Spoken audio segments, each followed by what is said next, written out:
अभी पिछले वीडियो में मैंने आपको कबीरदास जी के जीवन के बारे में बताया और दूसरे वीडियो में मैंने आपको उनके द्वारा रचित साखियाँ पढ़ाया। ठीक है, आपको समझ में आया। आगे आपका उन्हीं के द्वारा रचित है शब्द, और दूसरा क्या है, शब्द में पहला और दूसरा दो पद हैं। तो मैं आपको पहला पद पढ़ा रही हूँ। मोको कहाँ ढूंढे बंदे, मैं तो तेरे पास में, ना मैं देवल ना मैं मस्जिद, ना काबे कैलाश में, ना तो कौनो क्रिया कर्म में, नहीं योग बैराग में, खोजी होए तो तुरंत ही मिले हूँ पल भर की तलाश में। कहे कबीर सुनो भाई साधो, सब श्वासों की श्वास में।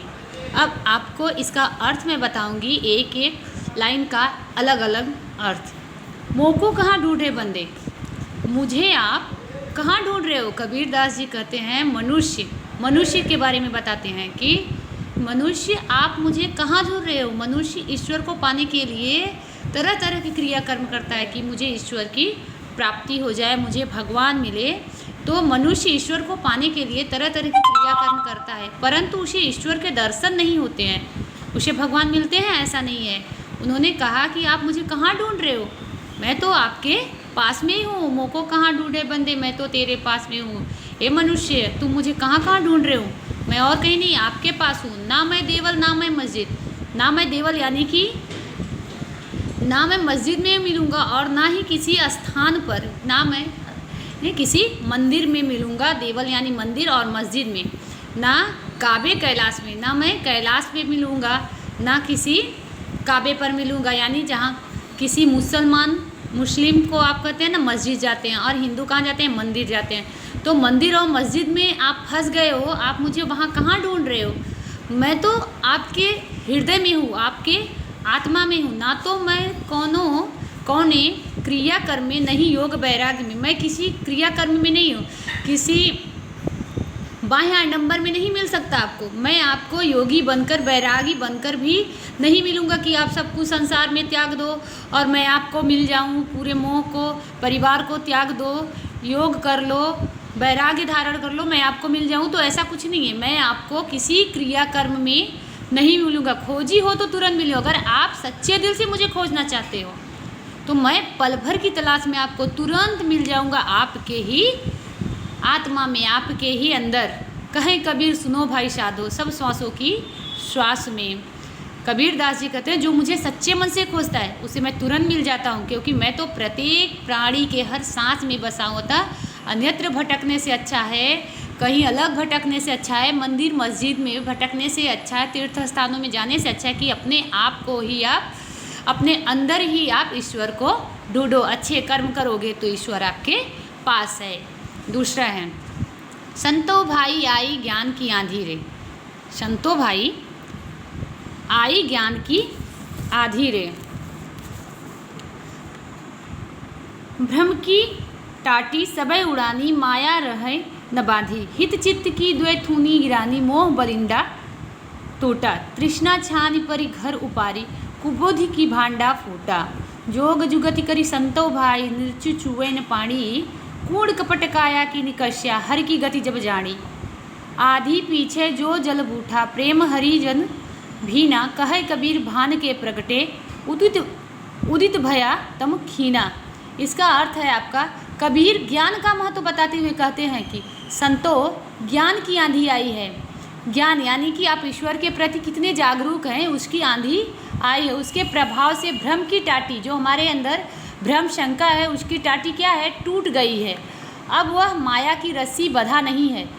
स्वार्थ रूपी दोनों खंभे और मोह की बल्लियाँ, बलिंडा यानी बल्लियाँ टूट गई हैं। तृष्णा का छप्पर ऊपर गिर जाने से, हमारे अंदर जो तृष्णा थी, जो लालसा थी, उसका छप्पर जो है वो टूट जाने से घर में रहे कुबुद्धि के, जो हमारे यहाँ कुबुद्धि के सभी बर्तन टूट गए हैं।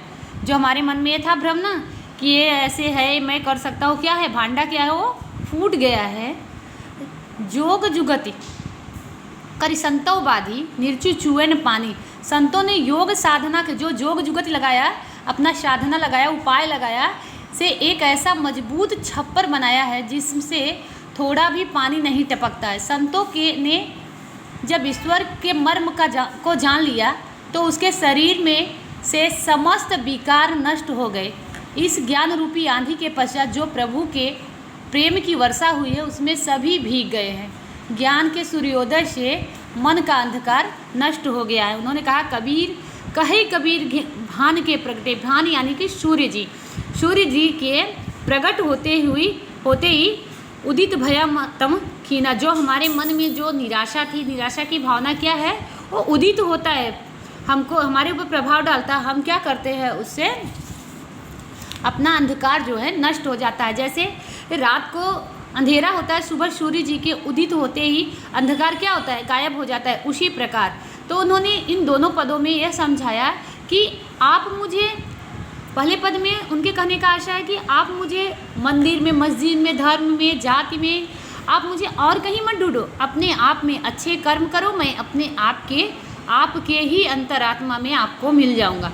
दूसरे में उन्होंने ये समझाया कि जो ज्ञान की आंधी आई है, जो हमारे मन में ये भ्रम है ना कि हम ही सबसे ज़्यादा ज्ञानी हैं, हम ही सब कर सकते हैं, तो क्या है उसका भ्रम क्या है, टूट जाता है। हित चित्त की द्वैथूनी गिरानी मोह बलिंडा, यानी लकड़ी के जो बल्लियाँ होती हैं जिस पे हमारा घर जो टिका रहता है, जिसको हम तंबू कहते हैं, बम्बू नहीं होता, दो अलग अलग लगे रहते हैं, उस पर हम छाजन करते हैं, तो वो टूट जाता है। तृष्णा छानी परी घर उपारी, जो भांडा जो हमारे मन दिल में चलता है, मन में है ना कि हम बहुत ज़्यादा जानकार हैं, जो हमारे मन कुबुद्धि है, उसका भांडा क्या है, वो टूट जाता है। और हमारे ऊपर जब घर टूट जाएगा, बाँस की बल्लियाँ टूट जाएंगी, छप्पर गिर जाएगा, तो पानी तो उसमें चुएगा। कूड़ कपट काया की निकस्या हर की गति जब जानी, जब भगवान के बारे में हम सब कुछ जान गए तो हमारे अंदर क्या है, आत्मा में, अभी अगर हम भगवान को जान जाएं कि भगवान हमारे अंतरात्मा में है, और भगवान कब मिलेंगे, जब हम अच्छे कार्य करेंगे, हमारी आत्मा शुद्ध रहेगी, हम किसी का दिल नहीं दुखाएंगे, तो भगवान हमको मिलेंगे। तो हमारे अंदर का जो भ्रम गलत है ना कि हम ही सब कर सकते हैं, तो हमारे अंदर का ये भ्रम क्या है, टूट जाएगा, क्योंकि ईश्वर से बड़ा कोई नहीं है। तो इसी के कहने का आशा है कि कहे कबीर भान के प्रगटे उचित भया तम खीना, तो रात के अंधकार को भगाने के लिए ही सूर्य का उदय होता है। अर्थात आपको कबीरदास के दोनों साखियों से आपको भी समझ में आता है कि पाखंड के और आडंबर का उन्होंने विरोध किया, और शबद और जो उनका पद है दोनों, उसमें भी उन्होंने पाखंड के बारे में ही आपको समझाया है कि इन सब से अलग होकर आप एक अलग ईश्वर के भक्त बने और अपने आप में ही ईश्वर की कल्पना करें कि जो अच्छे कार्य करते हैं उनके अंदर ही हमको भगवान और ईश्वर मिलते हैं। अर्थात इस दोनों पदों से हमको ये ज्ञान मिलता है कि हमको अच्छे कर्म करना चाहिए।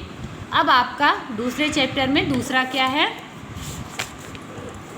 ललद्य। आपका दूसरा चैप्टर है ललद्य, जो आगे मैं आपको पढ़ाऊंगी। और सारे काव्य को 5 चैप्टर में पदिका ख़त्म करने के बाद तब फिर उसके बाद गद्य और व्याकरण आपको पढ़ाऊंगी।